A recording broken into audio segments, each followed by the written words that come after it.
जय श्री कृष्णा। आप सभी का मेरे चैनल में स्वागत है। आज इस वीडियो में हम सुनने वाले हैं दशा माता व्रत कथा, जो कि चौथे दिन की व्रत कथा है। तो चलिए वीडियो शुरू करते हैं। वीडियो शुरू करने से पहले आप सभी से मेरी रिक्वेस्ट है, यदि आप पहली बार मेरा वीडियो देख रहे हैं, मेरी चैनल पर आप पहली बार आए हैं, तो प्लीज़ चैनल को सब्सक्राइब करें और वीडियो अच्छा लगे तो उसे लाइक भी करें। तो चलिए कथा को हम प्रारंभ करते हैं। एक साहूकार था। उसके परिवार में 5 पुत्र, उनकी बहुएं तथा एक पुत्री थी। पुत्री का विवाह हो चुका था, परंतु उसका गौना नहीं हुआ था। इस कारण वह भी अपने माता पिता के घर में रह रही थी। एक दिन साहूकार की पत्नी दशा माता का डोरा ले रही थी। उसकी बहुओं ने भी डोरे लिए। बहुओं ने अपने सास से पूछा, क्या ननन के लिए भी डोरा लेना है? सास ने कहा हाँ। इस पर बहुओं ने कहा कि उनकी तो विदाई होने वाली है, यदि व्रत से पहले ही विदा हो गई तब क्या होगा? सास ने उत्तर दिया, मैं व्रत का सारा सामान साथ में रख दूंगी, वह अपने ससुराल में पूजा कर लेगी। ऐसा ही हुआ। उसके ससुराल से लेने उसका पति आ गया। माँ ने बेटी को विधिपूर्वक विदा किया और उसकी पालकी में पूजा का सब सामान रखवा दिया।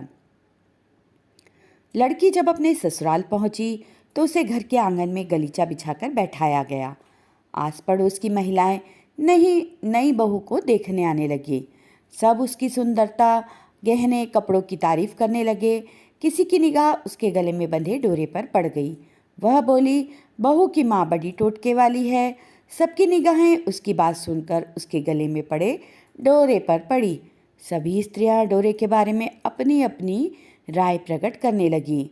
शाम को सास, ननंद, देवरानी, जेठानी, घर की सभी स्त्रियां भी उसी डोरे की चर्चा करने लगी। सब डोरे की निंदा कर रही थी। सुबह से शाम तक डोरे के बारे में सुनते सुनते बहू का दिमाग खराब हो गया। उसने डोरे को गले से उतारकर जलती हुई अग्नि में डाल दिया। डोरे के जलते ही सारे घर में आग लग गई। घर में रखा सब धन धान जल गया। सब आदमी अपने प्राण बचाकर घर से बाहर भागे। अब घर में केवल नई बहू और उसका पति रह गया। बाकी सब लोग भाग गए थे। घर का सारा सामान जल चुका था।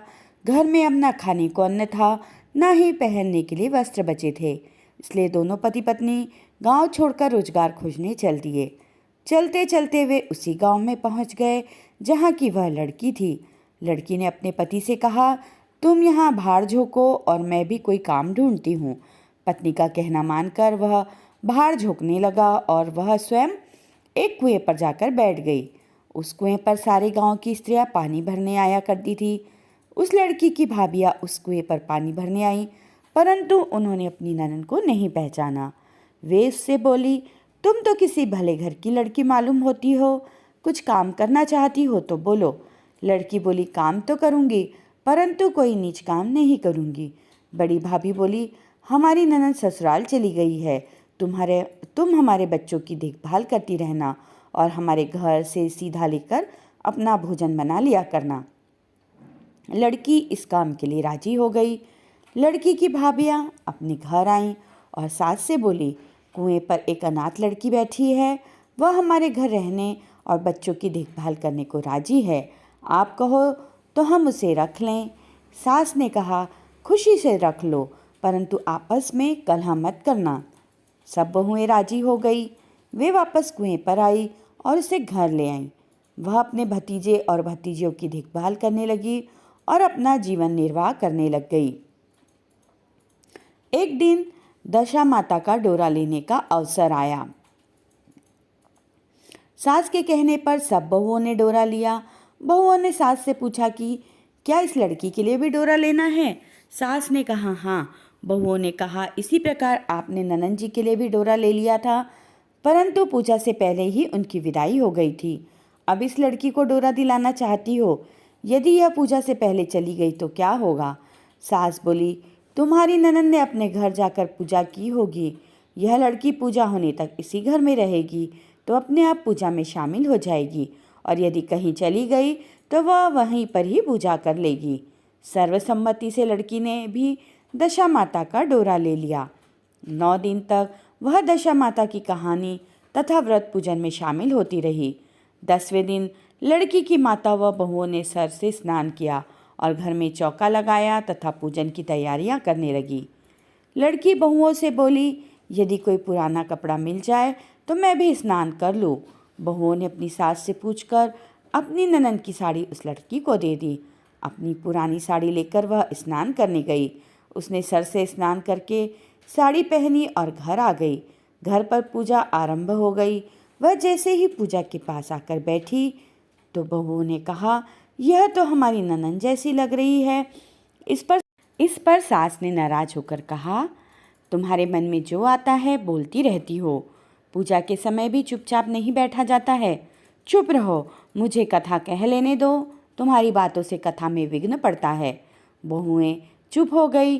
घर की सब स्त्रियों ने पारण किया। लड़की ने भी पारण किया। इसके बाद स्त्रियां एक दूसरे का सर गुथने लगी। एक ने लड़की का सर गुथना शुरू किया।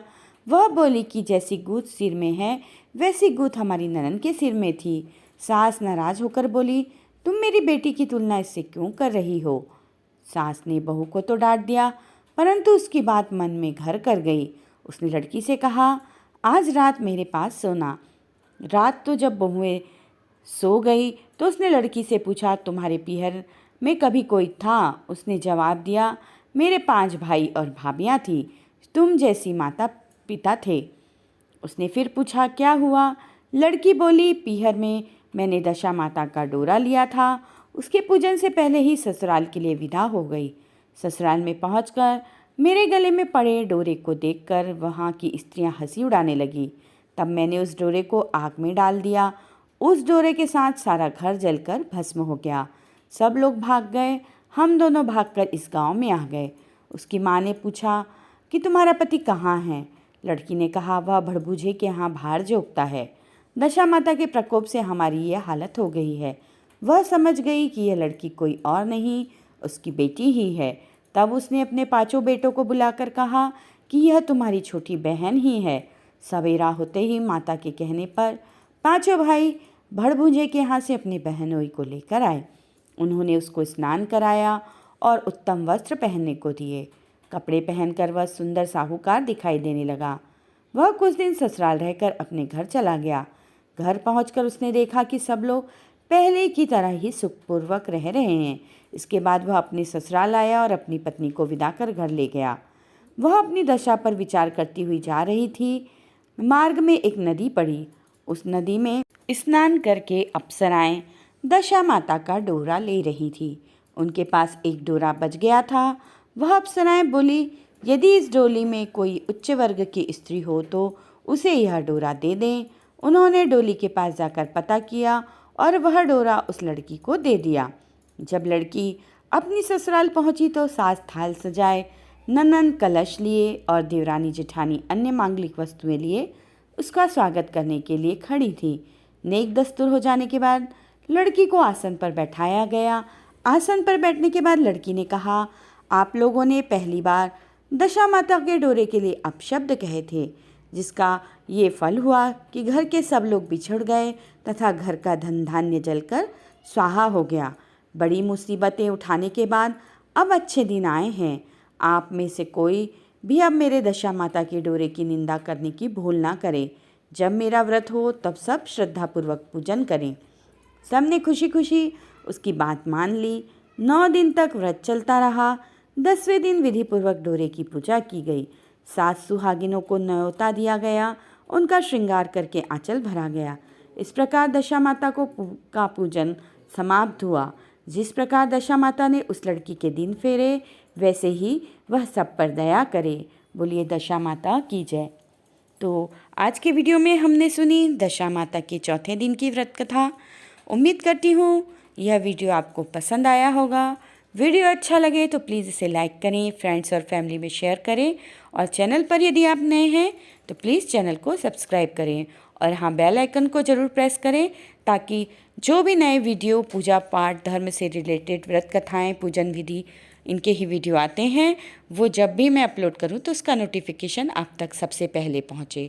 तो मिलेंगे नेक्स्ट वीडियो में, तब तक के लिए जय श्री कृष्णा, राधे राधे।